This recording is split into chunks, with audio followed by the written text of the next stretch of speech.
السلام علیکم ورحمۃ اللہ وبرکاتہ۔ اعوذ باللہ من الشیطان الرجیم، بسم اللہ الرحمن الرحیم۔ ان الذین یخشون ربهم بالغیب لهم مغفرة وأجر كبير، فاسروا قولكم واجهروا به إنه عليم بذات الصدور، ألا يعلم من خلق وهو اللطيف الخبير. والذي جعل لكم الأرض ذلولا فامشوا في مناكبها وكلوا من رزقه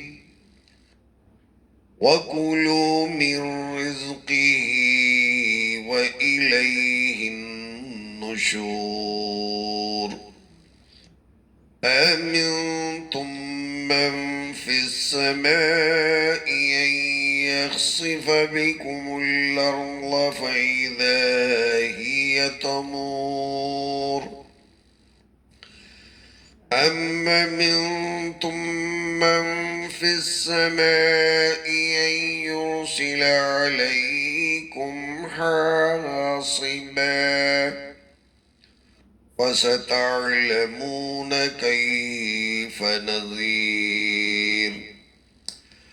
ولقد كذب الذين من قبلهم فكيف كان نكير. أولم يروا إلى الطير فوقهم صافات ويقبضن ما يمسكهن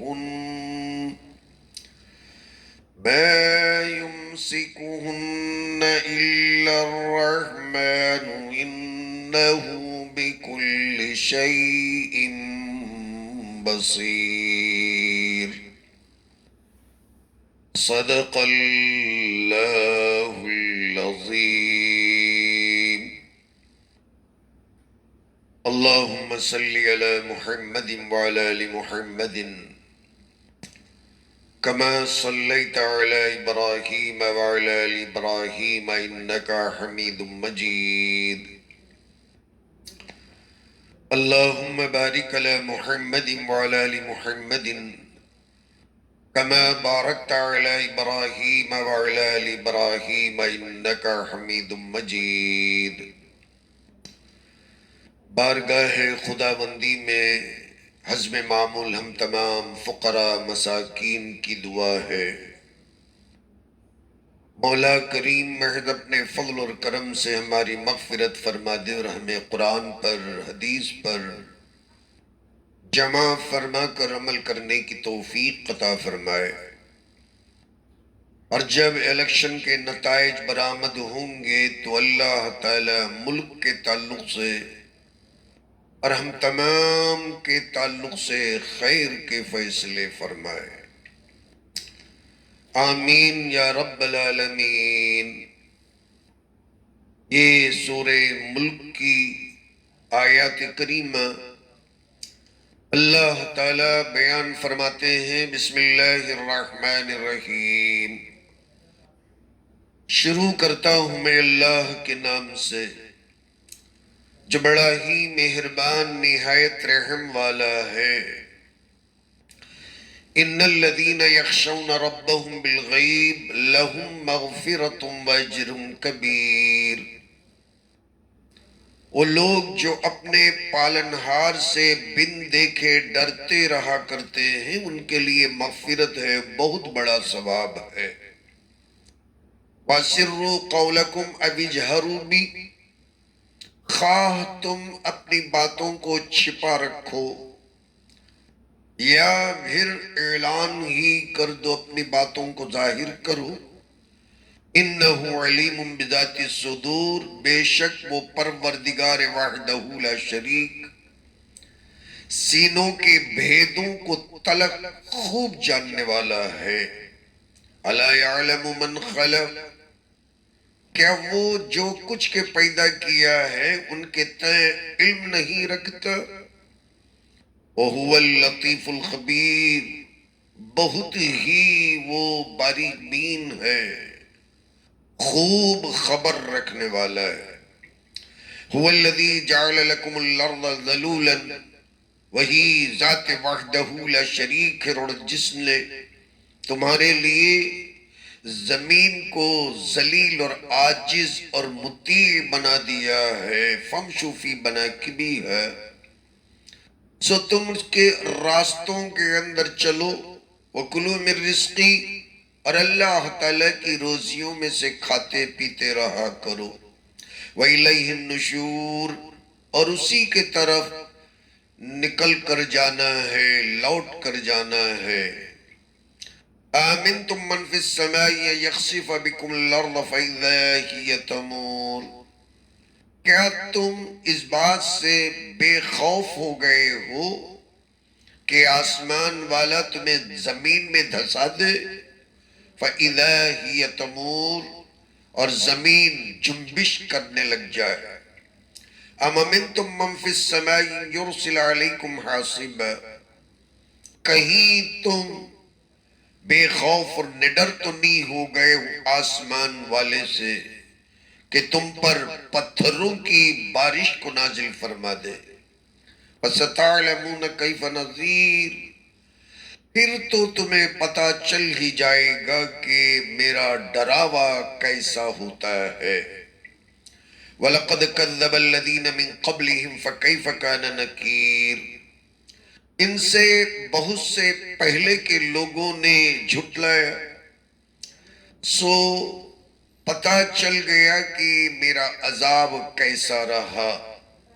اولم یروا الی الطیر فوقہم صافات ویقبضن، کیا نہیں دیکھتے اپنے اوپر کے پرندے اور جو اپنے پر پھیلاتے ہیں اور پھر سمیٹ لیتے ہیں. ما یمسکہن الا الرحمن، اللہ رحمان کے سوا کون ہے جو انہیں تھام کے رکھتا ہے. انہو بکل شیء بصیر، کوئی بھی چیز اس کی نگاہوں سے اوجھل نہیں ہے، وہ ہر چیز کو خوب اچھی طرح دیکھ بھال کرنے والا ہے. ان آیتوں کے اندر اللہ تعالیٰ نے جس انداز کے اندر، جن الفاظ کے اندر اپنی جلالت شان کا ذکر فرمایا، یہ اللہ تبارک و تعالیٰ ہی کو زیب دیتا ہے. اور ان آیتوں کو پڑھنے کے بعد میں تو صرف آپ کے سامنے اتنا کہہ سکتا ہوں، اتنا ہی کہتا ہوں، الحمدللہ رب العالمین.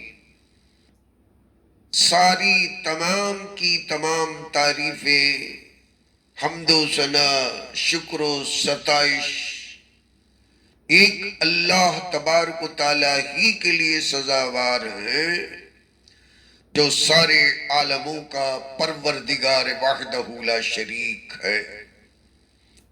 اللہ تعالیٰ کی تعریف جس طریقے سے، جن الفاظ میں، جس پیرائے میں اللہ تعالیٰ بیان کرتے ہیں، بیان کر سکتے ہیں، خدا کی قسم کوئی مخلوق ان الفاظ کے اندر اللہ کی وہ تعریف بیان کر نہیں سکتی.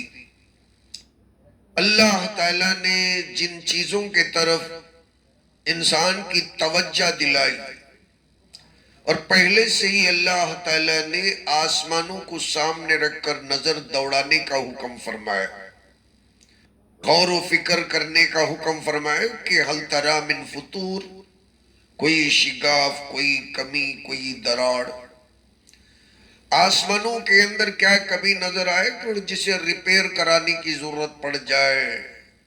لپائی پتائی کرنے کی ضرورت پڑ جائے، پینٹنگ کرنے کی ضرورت پڑ جائے، حل تری من فطور، سوال ہے اللہ تعالیٰ کا کہ ایسا ہے تو ذرا بتا دے۔ ينقلب الیک البصر خاسئا وهو حسیر، اللہ تعالیٰ پھر خود ڈکلیئر کر دیتے ہیں کہ مر جائے گا مگر تو بتا نہیں سکے گا، نشاندہی کر نہیں سکے گا، عاجز اور ذلیل بن کر تیری نگاہیں تیرے طرف لوٹ کر آ جائیں گی، تھکی ماندی۔ ایک تو بندہ اور جب کسی کو چیلنج دے کے نکلتا نا کہ میں اسے ہرا کے رہوں گا، الٹے جب وہ ہار جاتا ہے نا تو خود میں بڑا شرمندہ ہو جاتا ہے۔ اور جتنے دہریے ہیں یہ اصل میں ان لوگوں کے لیے چیلنج ہے کہ اللہ کو انکار کرنے والے، خدا کے وجود کو انکار کرنے والے، فطری طور پر یہ دنیا کو سائنس اور ٹیکنالوجی کی نظر میں دیکھنے والے، اس تناظر میں دیکھنے والے کہ آسمان اپنے آپ وجود میں آ گیا، ہوائیں اپنے آپ وجود میں آ گئی، زمین اپنے آپ وجود میں آ گئی، سمندر ندیاں اپنے آپ وجود میں آ گئے، جو سائنس کے تناظر میں نیچری بن کر فطرتاً ان چیزوں کو اپنے آپ میں ایگزسٹ سمجھتے ہیں اور جس کا وجود مانتے ہیں، ان کے لیے اللہ تبارک و تعالیٰ نے بڑے گھن گرج کے ساتھ ان آیتوں میں ذکر فرمایا، بیان فرمایا، حل تری من فطور،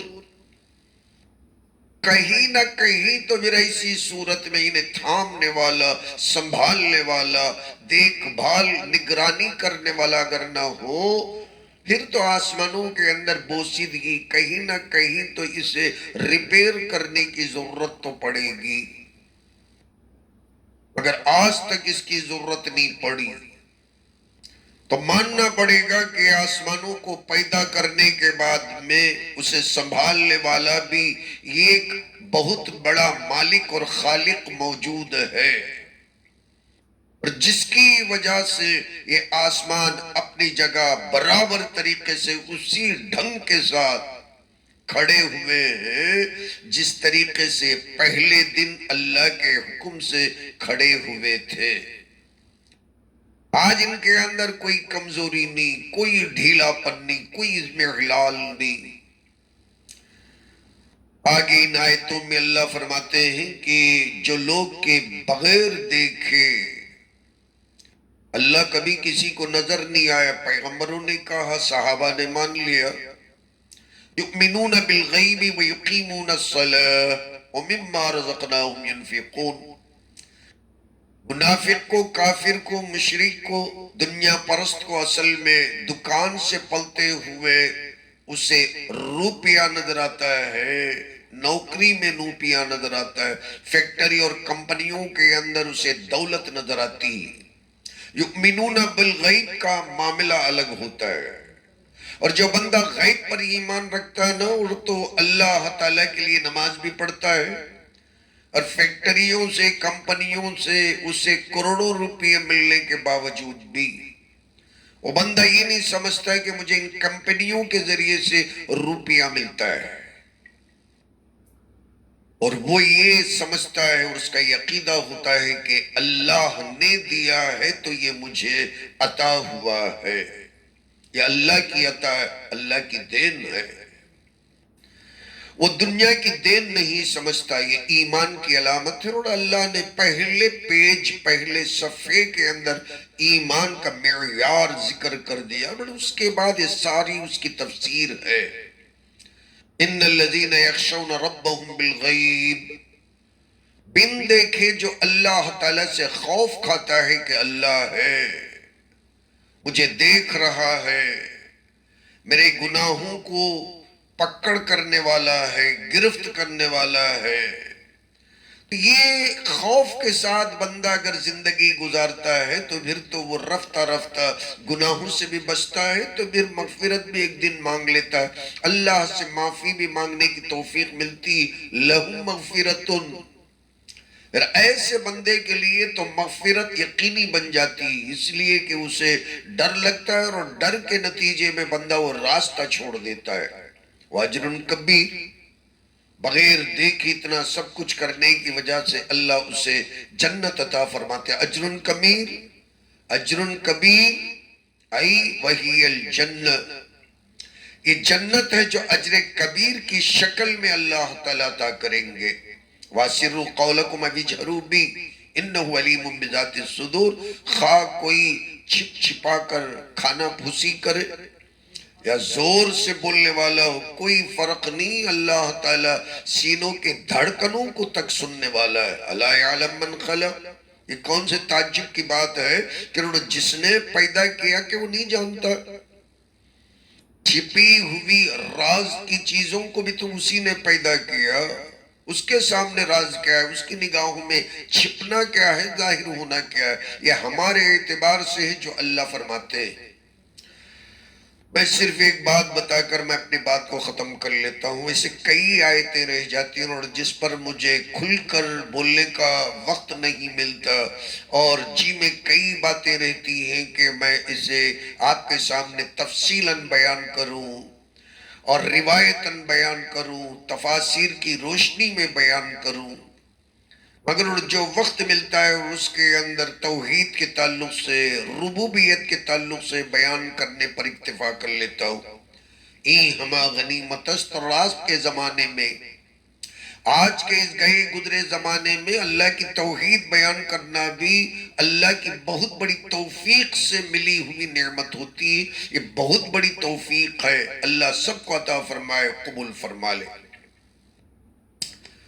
جیسے ہم اگر کوئی اپنے بچوں سے اگر کہہ دیں کہ ایک چیز ہے جو میں نے چھپا رکھی ہے ذرا تلاش کر کے لے آؤ، اور خود اس کے باپ اپنی کسی چیز کو بچوں کو صرف ایک مذاق کے طور پر، دلجوئی کے طور پر، ان کو کھلانے اور ہنسانے کے طور پر اگر کوئی چیز کو چھپا دے، اور پھر چھوٹے بچوں سے کہیں کہ میں تمہارے لیے ایک تحفہ لے کے آیا ہوں، کمرے کے اندر فلاں فلاں جگہوں کے اوپر چھپا کے رکھا ہوں اور ذرا تلاش کر کے لے آؤ، یا جگہ بھی نہیں بتایا کہ کمرے کے اندر ایک چیز تمہارے لیے چھپا کے رکھی ہوئی ہے، اب بچے جائیں گے تلاش کریں گے اور وہ چیز اٹھا کے لے آئیں گے تو بڑے خوش ہو جائیں گے کہ چھپی ہوئی چیز کو ہم نے ظاہر کیا۔ ذرا آپ بتائیے نا کہ باپ کے لیے کون سی چھپی ہوئی چیز ہے؟ باپ خود جانتا ہے کہ کون سی چیز ہے جسے اس نے چھپایا، اب کون سی جگہ چھپی ہوئی ہے جگہ بھی جانتا ہے اور چیز بھی جانتا ہے، اس لیے گھر والوں کے لیے، ماں باپ کے لیے، اور جس نے اس چیز کو چھپایا اس کے لیے کوئی یہ معمہ نہیں، پزل نہیں ہے۔ اللہ تعالیٰ نے ظاہر کو بھی بنایا، باطن کو بھی بنایا، کھلی ہوئی چیزوں کو بھی بنایا، چھپی ہوئی چیزوں کو بھی بنایا، خیالات بھی وہی پیدا کرتا ہے، تصورات کے اندر کسی منظر کو بھی اللہ تبارک و تعالیٰ ہی پیدا کرتا ہے، ودیعت فرماتا ہے۔ شعر بعد میں شاعر لکھتا ہے، اور اس سے پہلے جو تصور ہے وہ اللہ تعالیٰ آسمان سے اتارتا ہے۔ اللہ کو معلوم ہے کہ علامہ اقبال اب یہ شعر کیسے لکھنے والا ہے، اقبال کے لیے، غالب کے لیے لکھنے تلک یہ چیز غیب کی ہے، مگر کیا لکھے گا اور جسے پتا ہے اس کے لیے غیب کیا چیز ہے۔ فرمایا کہ اور جو بندہ اللہ تبارک و تعالیٰ کے تعلق سے یہ سمجھتا ہے کہ اللہ تبارک و تعالیٰ غیب کے عالم نہیں، اور تو مسلمان ہی نہیں ہے۔ اور اللہ تعالیٰ ایک سوال فرماتے ہیں، الا یعلم من خلق، اور تم کیا سمجھتے ہو کہ اللہ تعالیٰ اپنی مخلوق کے تعلق سے کچھ بھی نہیں جانتا؟ کیسے نہیں جانے گا؟ وہ خود پیدا کیا ہے۔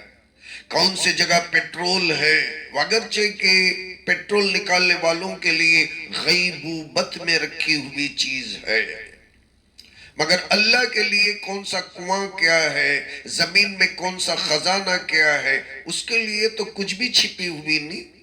ابھی میں نے مثال بیان کی کہ باپ کسی چیز کو لے جا کر کہیں کسی جگہ میں رکھ دیتا ہے اور بچوں کو تلاش کر کے نکالنے کا حکم کرتا ہے، اور بچے تلاش کر کے لاتے ہیں، تو بچوں کے لیے چھپی ہوئی چیز ہے، باپ کے لیے نہیں۔ اللہ فرماتے الا یعلم من خلق، جو چیز کے اللہ نے پیدا کیا وہ نہیں جانتا کہ کون سی چیز کہاں رکھی ہوئی. وَهُوَ اللطیف الخبیر، بڑا دوربین بھی ہے اور باخبر بھی ہے.